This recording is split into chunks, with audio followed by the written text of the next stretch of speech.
smart enough to be able to make the right decisions. Richard, I think you were instrumental or helpful in making this charter school in Malden possible, the Mystic Valley Regional Charter School. I went there and I was thoroughly impressed by what they do and how it's impacting. There's a huge waiting list of students there. I was wondering, how would you take your experience having done this to Washington to change the educational philosophies of the federal government? This is the Mystic Valley Charter School in Malden. And in Malden, actually, the mayor and a whole bunch of city officials decided it would be good to have, I don't want to just say competition, but another option for parents who, when they were trying to decide where they wanted to send their kids to school. So it wasn't a question where the charter school came in, and it was the school system against the charter school. It was the leadership of the city that thought this was a good idea. And that charter school is different in their curriculum and the way that they handle things on a day-to-day basis administratively.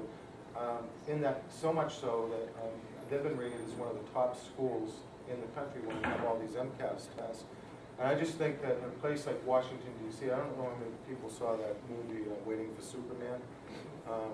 There was a documentary that was done about what's happening in the Washington, D.C. school district.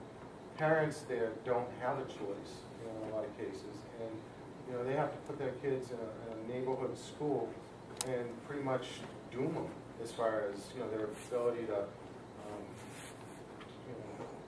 have one of the basic things in the American dream, the opportunity to have a good education and pull themselves up.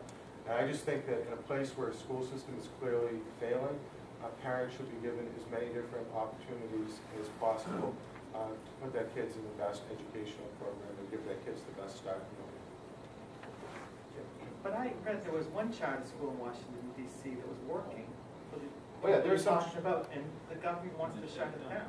Yeah, they're chartered. Well, the teachers union want to shut it down, and I think that what you need is, there are a lot of people who don't want to see anything change because we have, teachers unions in a lot of cases have monopolies, and they don't want the monopolies, But I mean, I've seen it right in Malden.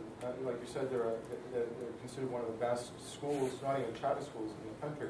The great thing about a charter school, though, is if a charter school's not doing a good job, you take their charter away. And there have been charter schools in Massachusetts that were established that didn't do a good job, and their charter was taken away, and they went out of business. And that would be, and for the public school system, too, we passed a bill not too long ago in the legislature that pretty much set certain standards that if a school district wasn't doing well, the Board of Education and the commissioner could go in and shut down the school or take the school over. I think that that's happening in Lawrence right now, which, by the way, gets over 100% of the money to run their schools from the state.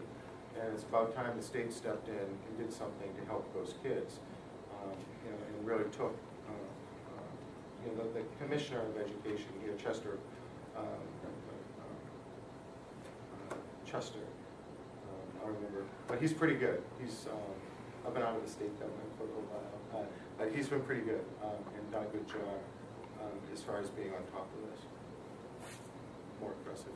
Any other questions? Or I would just add to your comment around education. I mean, it's interesting that we as a country spend between 3 and 8 times any other industrialized country to educate our kids, yet our kids rank in the middle in terms of Mitchell Chester, by the way. Yet our kids rank in the middle in terms of aptitude and skills, right? So I think your opponent's, a lot of his talking points mimic, Barack Obama's talking points, which are we need to continue to invest in education. So we're spending $15,000 on average per pupil. So how much is enough? I mean, we've gone from spending, 5,000 to 15,000. Test scores haven't improved at all. So if we go to 20, they're going to improve. I mean, I think here's what we did in Massachusetts, and this is pretty good. Back in 1993, everybody realized that our public school system was failing. So everybody got together, Democrats and Republicans, and said, how can we improve it?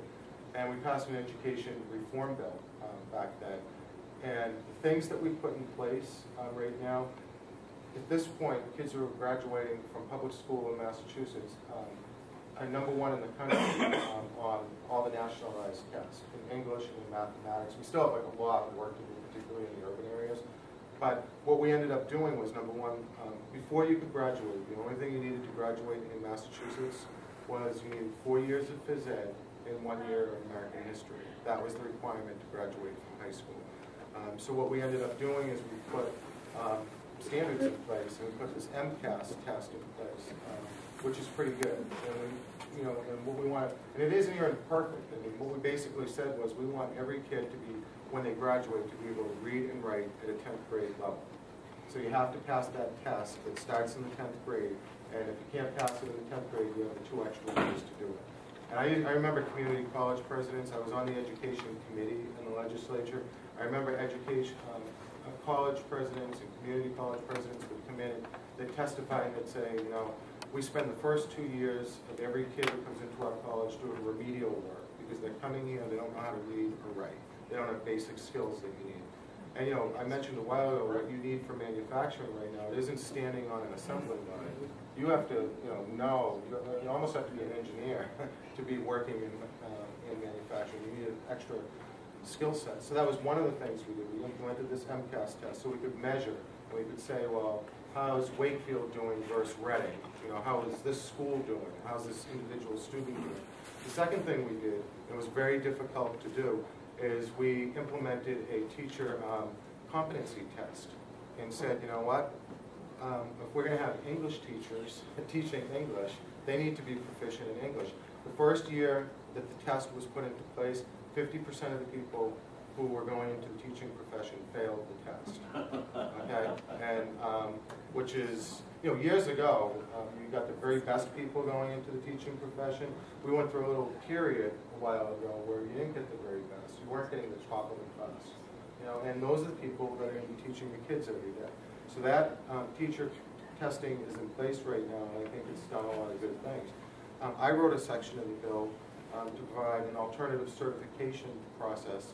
So, years ago, everybody would have one career and that's it. Nowadays, people have 3 or 4 different careers. And there are a lot of people who were changing careers who thought, well, maybe I want to go into the teaching profession. But there were so many obstacles in place that made it really difficult to do. So I put in a bill that set up an alternative certification path that people could go into the teaching profession a lot easier. And it's the law right now in Massachusetts, and it's helped to work. So we've done a lot of things here, and I think on the national level, if people can work together, we can get a lot accomplished as well. The federal education department hasn't always been in existence. When did it come into existence? 1970 something? 79. And I grew up in upstate New York, where we always had the New York State Regents exams to take. Yeah. You didn't graduate from high school if you didn't get over a certain score on each and every Regents. Now, when our daughter went to college, and she graduated from Peabody High School in 2000, number 1 in her class. She went to college and she said, I'm the Well, that's because her mother was doing good food every day. Not in Peabody, I wasn't. I wasn't in Peabody. But when she went to college, she went to a top college, and she said, I'm the stupidest kid here. Yep. And she was among the first to have to deal with the MCAS. Yep. So maybe we don't need a federal education department. Those of us who Should belong to the states. Because you can think of farming states too. They're farming states, sir. Well, 79, when they brought in the Department of Education, that was paid on for the teachers union. When Jimmy Carter was president, that was the only reason they have that. I think what needs to be done in Washington is we're going to have to figure out what's going to be cut from the budget. Because right now, with $16.5 trillion, we keep spending money like this. We're going to be increasing for years. But this is going to be the hardest problem. What is going to be gorged? Someone's going to say, oh, you can't cut here, you can't cut there. But the money's not there. I'd like to see a lot of departments close. In Massachusetts, there's this Pioneer Institute that's a bipartisan advisory group that also puts together symposia and stuff like that. I ran for school committee in Beverly last year, and I had to assess the various levels of competency of the different schools, the high schools, the elementary schools, and the middle schools. And so I depended on the assessments, the objective assessments made by the state, by this institute. Do you think that Washington could help in furthering such goals nationwide? Oh, there's so many ideas out there of things that you could be doing right now in the federal government. It's crazy. You know, here in Medicare, for instance, Medicare, you know, obviously the president's trustees have come out and said it only has enough money for 12 years. Most people with a Medicare card right now, you know, it's a paper card, and your social security number's on it, I think, which probably isn't a good idea. Medicare fraud right now is one of the, in Florida, it's a bigger issue than, as far as crime goes, than drug problems.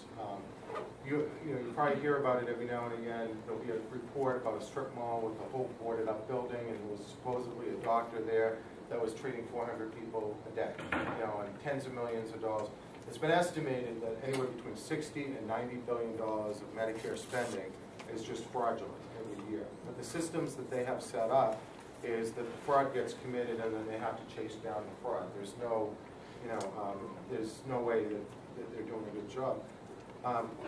There's a bill in Congress right now, and think of all the technology that we have in the country. There's one bill in Congress right now that there would be a special, that would say for every Medicare recipient, we're going to give you an electronic card. So your social security number wouldn't be on it, but you get the card. It would cost $16 per person. But what they would do is they put a machine in every doctor's office. So when you went into the doctor's office, you could swipe the machine that you were there, and then the doctor would have a card, and he would swipe the machine that you were there, or whatever services, and it could be the billing, you know, would obviously be included in it. Just passing that one bill and doing that one thing, they estimate would be between $30 and $40 billion a year that would be saved. I mean, you know, that's like a common sense thing that myself as a businessman would say, why wouldn't you do that? You know, Social Security disability program for kids. My sister, I said, was disabled. That program was set up years ago to help people like my sister and people who are developmentally disabled, who had cerebral palsy or Down syndrome.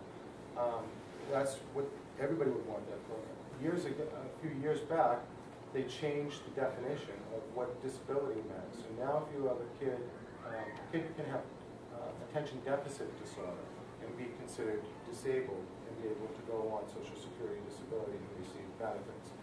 You can receive up to $700 per month. So as soon as and this is according to the Boston Globe, did a whole expose on this a while ago. As soon as the change happened, all of these people started diagnosing their kids as having, you know, attention deficit disorder.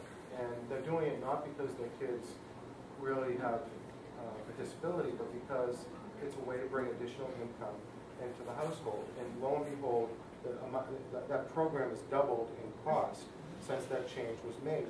And the people who were there who were really, you know, disabled, physically disabled, and who really the program was set up for, you know, probably should be getting more benefits than they get right now.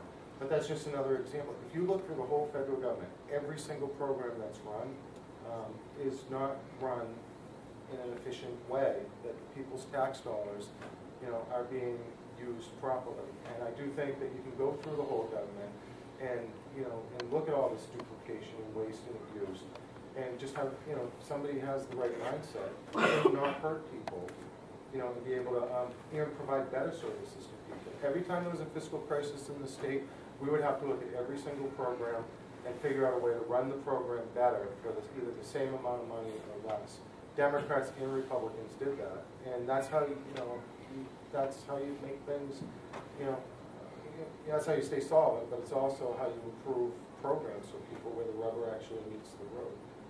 On the question which you just brought up, wouldn't it be better just to block grant all that to the states, so this way the states run it, instead of having the federal government run it? Well, I think having given the states a lot of flexibility is a good idea.